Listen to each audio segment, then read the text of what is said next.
I may forget to turn the recorder on. But anyway, we'll have an audio recording and a video, and the plan is to make these available to you. So this should help you in not having to take extensive notes. I'd ask if everybody can hear me. Can everybody hear me? I'm sounding like I'm talking real loud. I may not be, so if you need me to speak louder, just let me know that. But these recordings we plan to make available to anybody that wants them. So if you want to set, fine. Of course, we don't know how long the class will last. We want to go through the material at a decent pace because you can get bogged down, especially in Revelation. And we don't want to do that, but we don't want to rush over the material so that we miss and don't talk about and discuss some of the very important lessons there. I know I'm not going to be able to cover everything because I don't know everything. And I'll tell you right up front that I don't know nearly as much as I did know because I have forgotten so much, and I've learned that my mind is not nearly as sharp as it used to be. I can't remember things like I could, and I've had 2 uncles die now with Alzheimer's, and I think I'm following them. So that's something I'm going to have to live with, but if there's anything I mention and discuss that I do not discuss to the extent that you would like to discuss, let me know, and I'll do some extra study on that, and we can even get together and study in private if you want to. I know there's a lot of controversy on Revelation, on the material itself. There's controversy all the way from who wrote it to when it was written and how to interpret it. All these things are controversial. But I can only teach what I believe.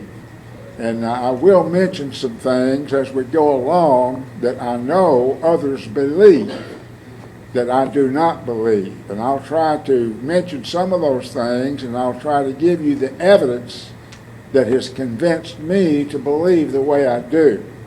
But it may not convince you. You may not be convinced. You may hold to some other view on something, and that's perfectly all right.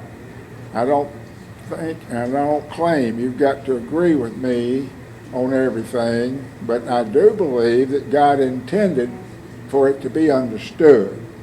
I don't believe God wrote anything that he didn't want understood. Now, there are some things that he has left veiled, but normally he has told us what those things are, to seal it up and don't reveal it. And he has done some of that. And we'll have some of that in Revelation. So what I'd like to do is have an introduction to the book, and that's what this lesson and the next lesson is designed to do. And we may have to have a 3rd and 4th lesson on the introduction because I don't want to rush over that. I think the introductory material is very important to the understanding of Revelation. And so we'll try to cover what's most important. In fact, I want you to see what we plan to discuss. And see, these are going to be the topics of discussion.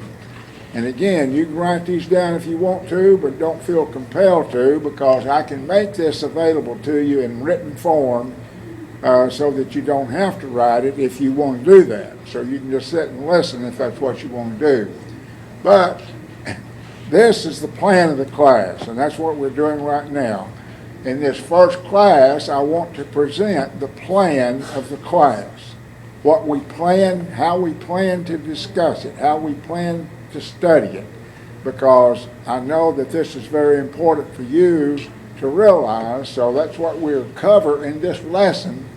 And then we're going to talk about the name of the book itself. It's called Revelation. And what does that mean? We'll talk about that.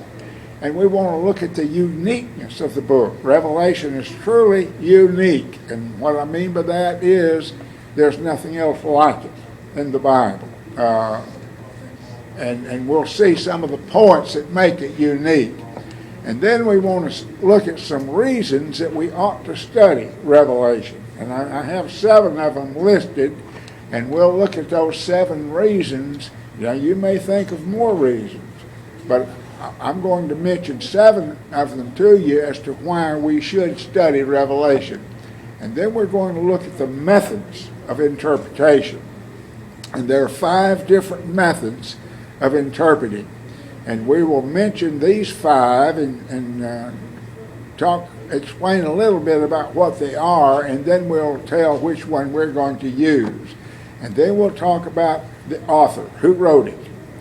And of course he calls himself John, but there's a controversy over who this John is. And then we're going to look at the date of the book, which is very, very important. In fact, whichever date we determine is going to determine how we interpret some of the passages. And so we'll look at the date, and then we're going to look at the historical background, and I plan an entire lesson on the historical background, and I would like to study in this lesson the first 7 of these. I doubt very seriously that we get through all 7 of them, but this lesson will include these first 7, and lesson 2 is going to be on the historical background. Okay, and then we'll enter into a verse-by-verse study. Now this, number 9, the verse-by-verse study, probably will not begin, it definitely won't begin until we get these 2 first lessons out of the way, the plan for the class and then the historical background, and then we'll go into a verse-by-verse study. And at that time, we'll talk specifically about what is written in the Bible. But meantime, you need to keep reading this book. And I strongly encourage you to read it 5 times. Not at one setting, but you need to read it and read it and read it and read it so that you become familiar with it, because it will help you to understand it if you know what's coming. Because this material is written that way, and so try to read and study the material on your own before class. Now, this first lesson, we've already covered that. It's going to cover those first 8 things here, the first 7 things. So this first lesson talks about the topics we'll discuss, and then we're going to look at the historical background. That'll be our second lesson, which may be the 3rd or 4th class session, but I'm trying to divide these class sessions up into lessons. And the plan is that when we get to Revelation 1, that'll be the name of that lesson. Now, there may be 3 or 4 class sessions on Revelation 1, but it's all the same lesson. And I hope that you can understand how I'm using that. So, and then we'll get into this verse-by-verse study. And in the verse-by-verse study, we will study some outside material, but that'll be in class, and I will mention to it what it is. Like we'll look at Matthew 24 and some passages in Daniel and even Zechariah, because Daniel and Zechariah are also this type of literature, which is called apocalyptic literature. And so we'll look at some outside material that's not Revelation itself, but it's dealing with the interpretation of Revelation. And this outside material will help us.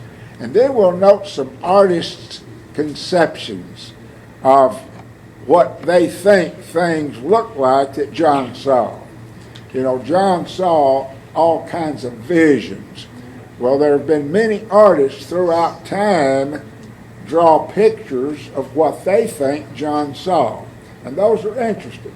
They're not inspired, but I do think they will add to our class if we look at some of the things that's been done down through the centuries about the book of Revelation. And then we're going to note some popular doctrines and beliefs. And there are some popular doctrines that's based on revelation that's important for us to study and to at least look at. I don't want to go into any detailed study of it, but I want to mention it and look at it so that you'll be familiar with it, because you will run into it when you talk to people about revelation. You're going to run into some of these doctrines and beliefs. And then, I don't want to be dogmatic about anything I teach in Revelation. I just don't want to be dogmatic, but I do want to be firm in making it plain what I believe. You understand? But I'll tell you right now, I can be wrong. I'm a human being and I'm subject to error, and I don't know everything there is to know about everything. So there may be errors in what I believe, but those places I'm going to teach as my opinion. This is what I think, and this is the reason I think that. And you can look at the evidence that supports my faith in what I'm teaching. And that's my approach, going to be my approach to it. Now let's look at the name of the book. The first word in the Greek manuscript is actually Revelation. In fact, in the English language, and some of the versions have the Revelation of John. That's the American Standard Version. The Revelation of John. Now, John had more than just what's revealed in this book called Revelation. But what is revealed in this book is so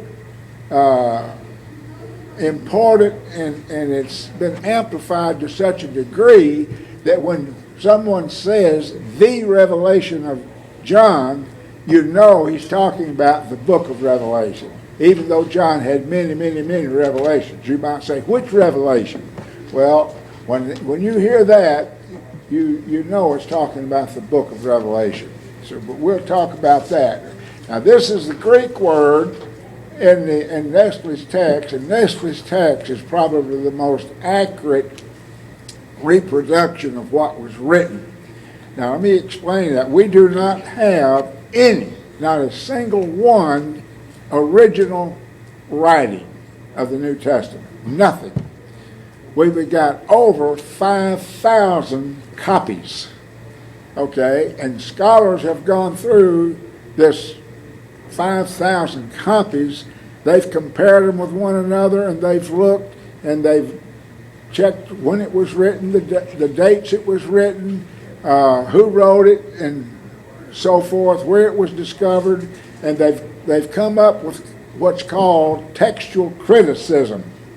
And from textual criticism, they've come up with what they think is what was written. And Nestle's text, the 21st edition of it, it's been edited 21 times. But the 21st edition of Nestle's Greek text is considered to be the most accurate. And that's what is contained. There's the first three words that's recorded. Apocalyptic Isu Christos, which is the revelation of Jesus Christ. And that's what that means. The revelation of Jesus Christ. Those are the first three words in the book. Now, we want to look at the first word. Apocalypsis is a noun in the nominative case, and the nominative case means it can be a subject of a sentence, and it's a feminine in nature, and it's singular. So it means an uncovering or a disclosure. That's the meaning of this noun, an uncovering or a disclosure. That's a revelation. So a revelation is something that was hidden until it's disclosed, until it's uncovered. That's what the word designates, and it's used. I was going to show you Freeberg's and Lonita's notes in my Bible Works program, but it's too involved because I got to switch programs and go back to that. We'd lose about 10 minutes in class, and I don't want to lose that time because I want to use that time to go ahead. But they just give some meanings of this word both in the Greek form, or the noun form, and the verb form. Revelation is both a noun and a verb. When we talk about the book Revelation, that's the name of a thing, that's a noun. And when we talk about the fact that God's material was revealed to John, that's a verb. It was revealed. So revelation is a noun and a verb, and but in both cases it means to uncover or to reveal, to disclose. That's the word meaning of the word. It's used 16 times in the American Standard New Testament, but it's only used one time in the book of Revelation, and that's the very first here, apocalyptic, right here. Now, let's talk about is any discussion or question or comment on the name of the book? Does anyone have anything they'd like to ask or say about the name of the book?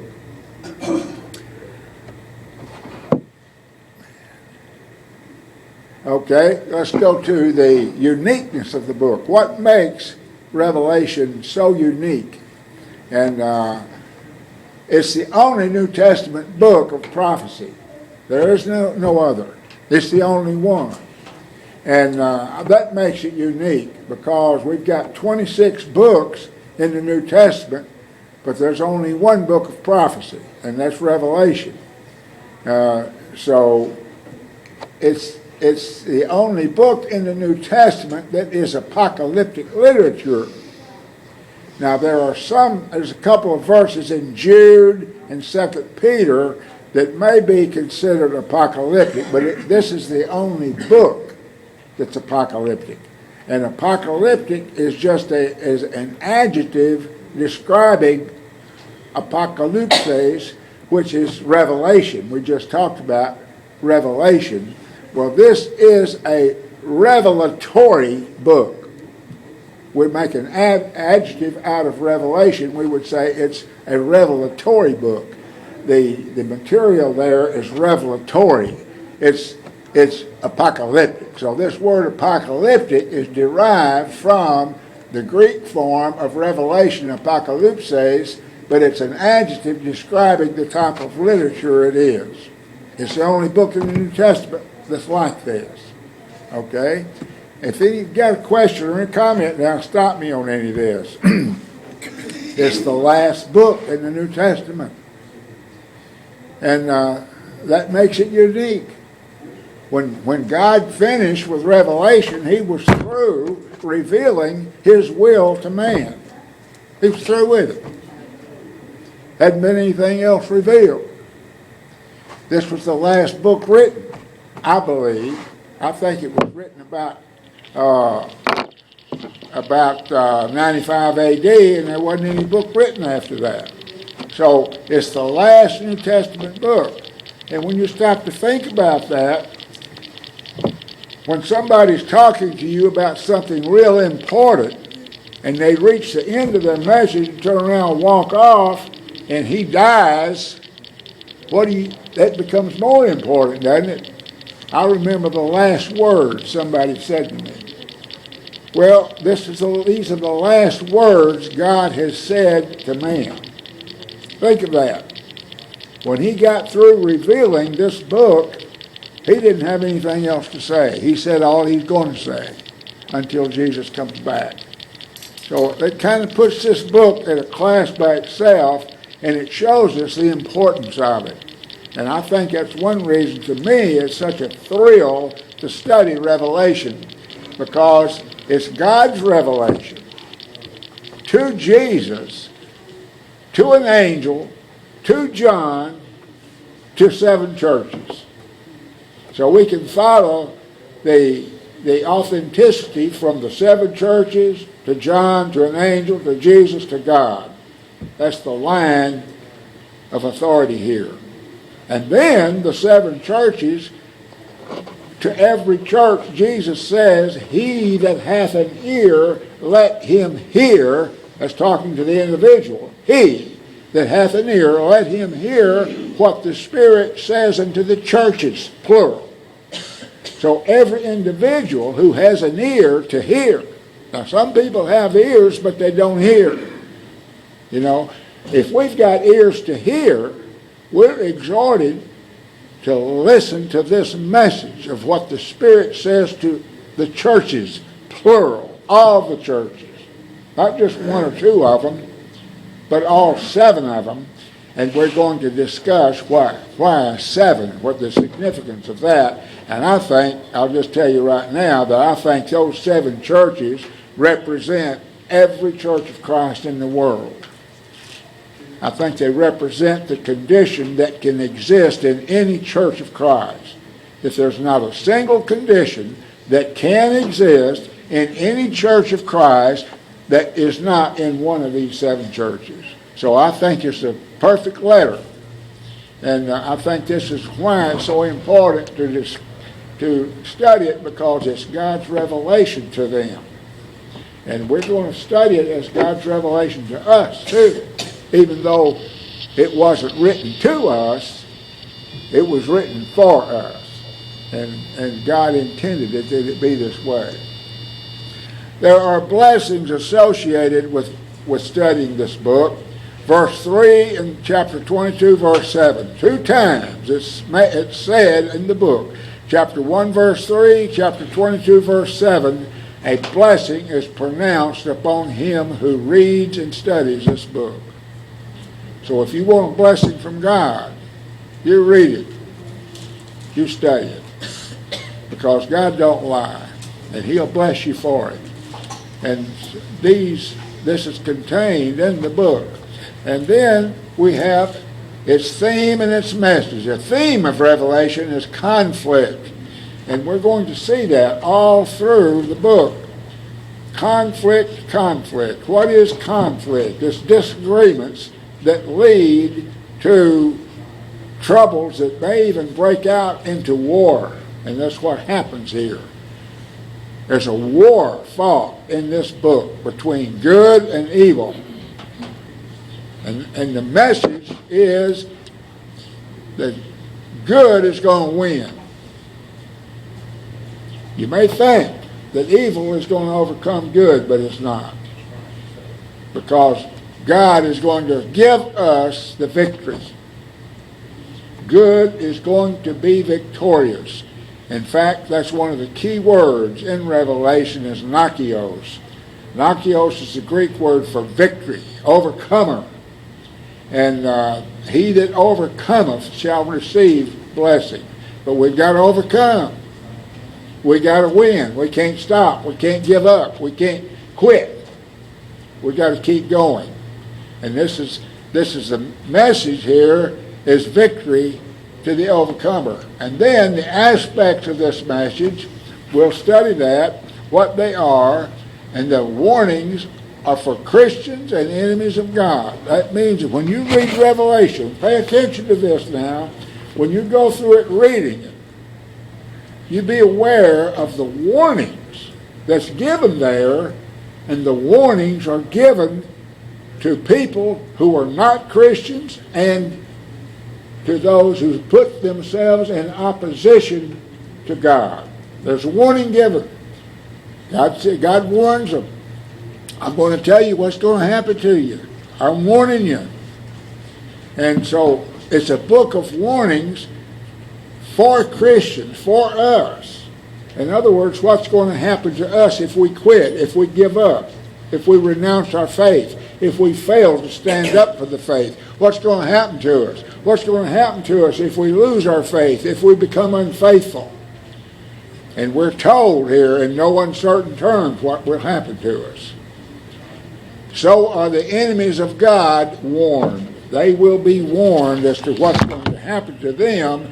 And then there's hope, comfort, and a foretaste of glory for Christians. Do what? Put your book over the microphone.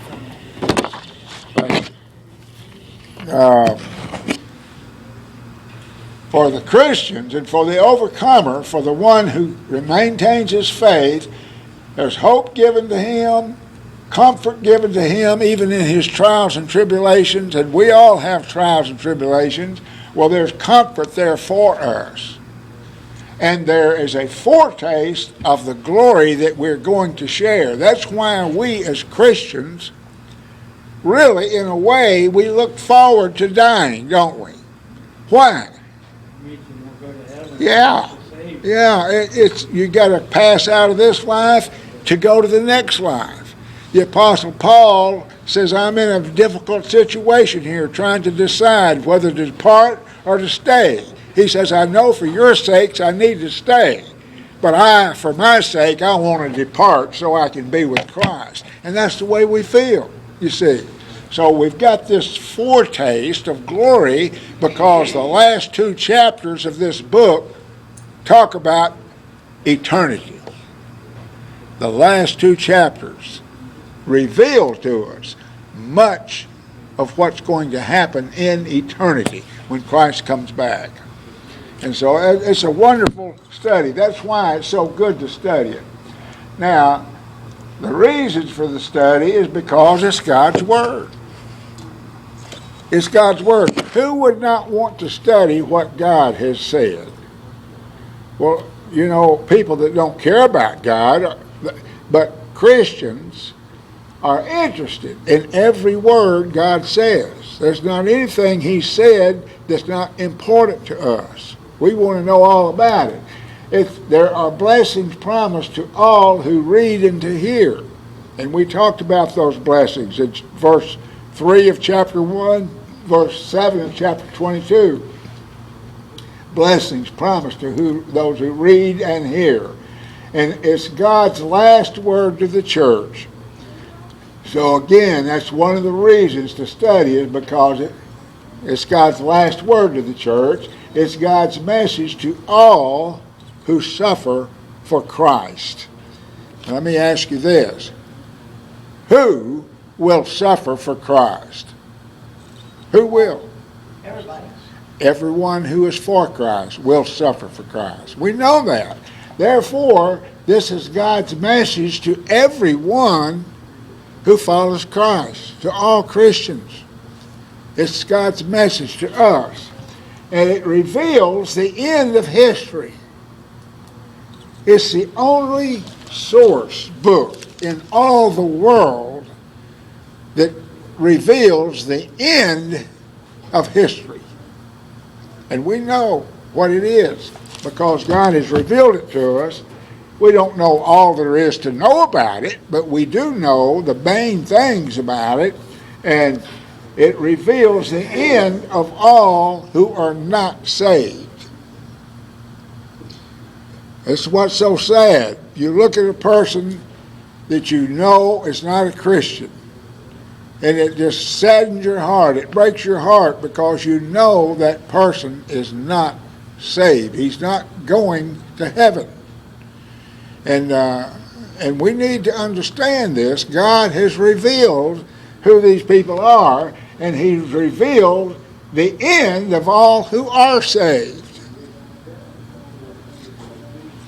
We know who's going to be saved. We can know whether or not we will be saved, and if we're saved, we know what's going to happen to us. If we're not saved, we know what's going to happen to us.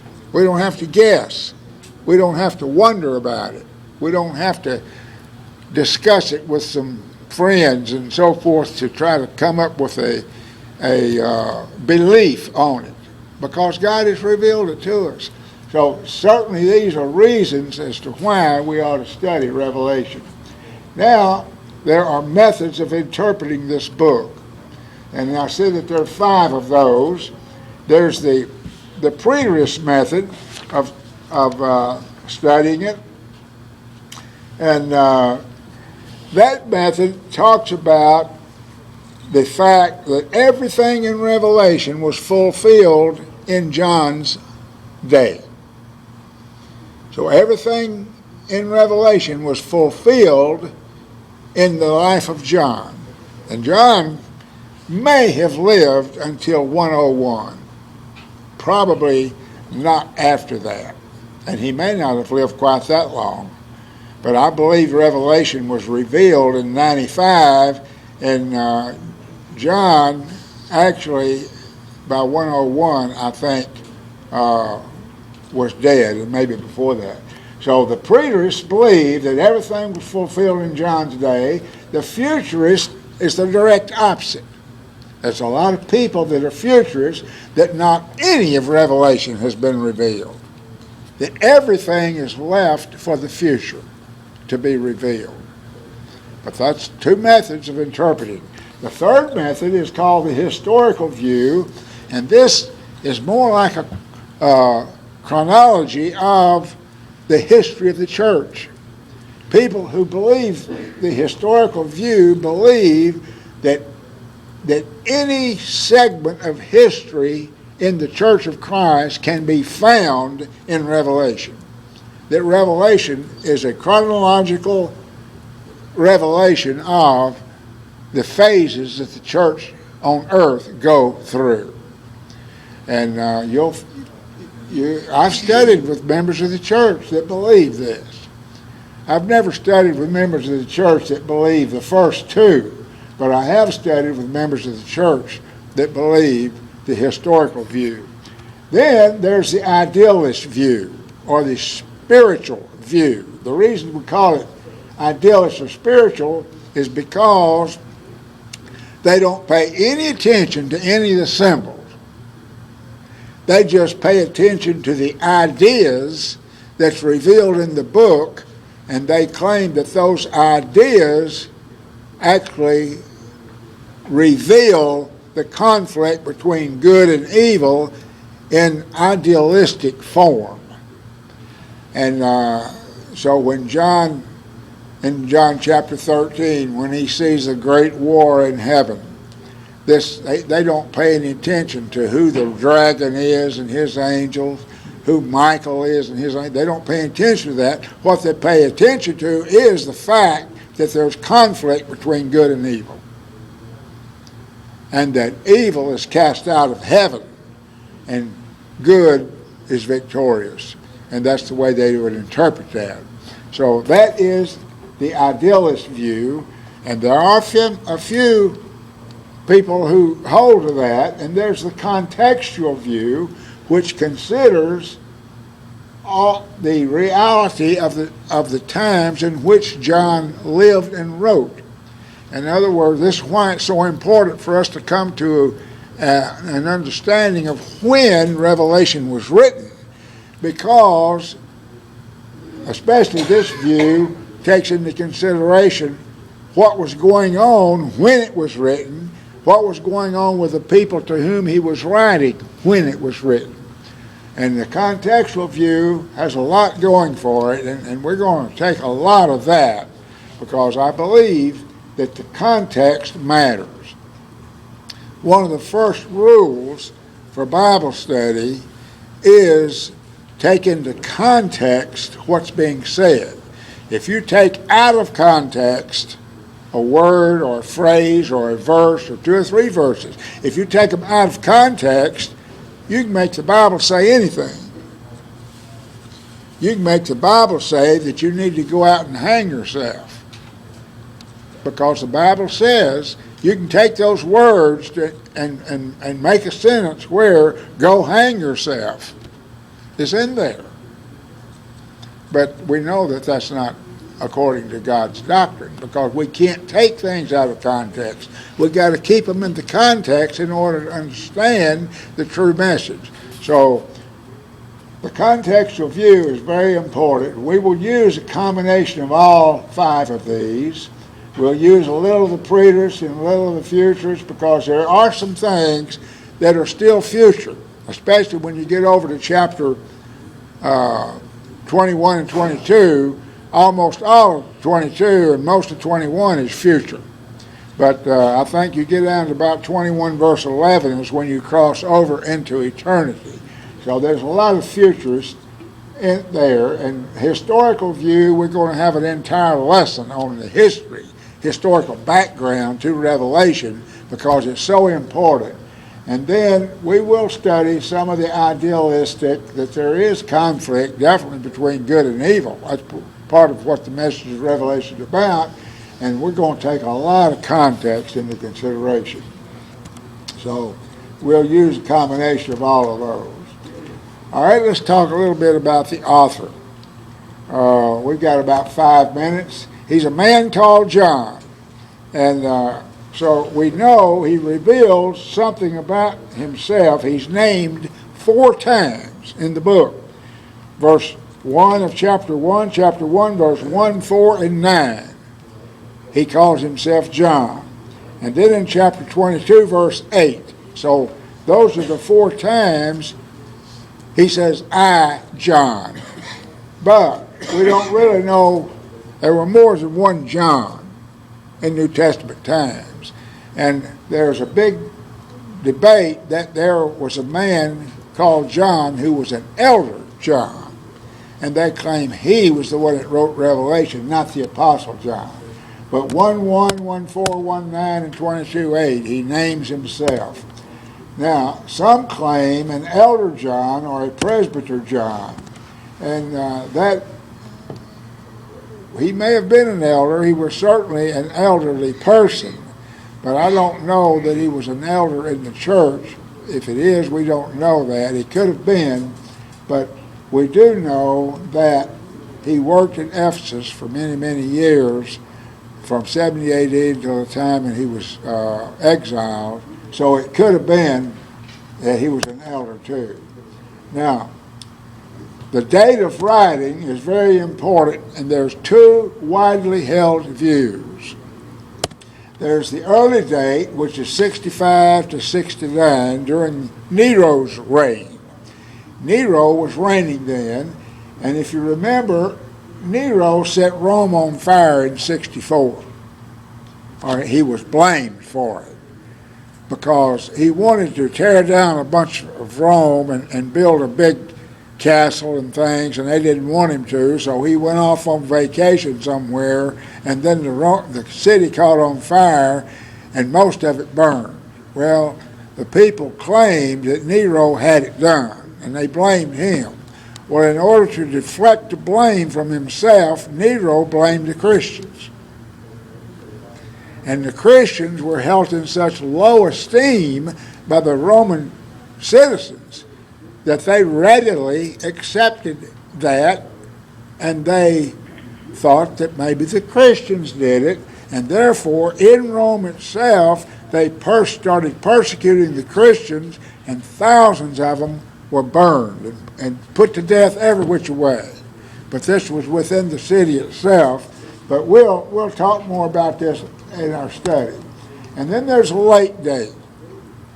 This is what I hold to. I believe it was written in 95, and our next class period, we're going to go into the evidences as to why I believe that. And we'll talk about it. The evidence for each view is external and internal, and we'll look at some of the external evidence to support the early date and the late date, and internal evidence to support the early date and the late date. And so we'll take that.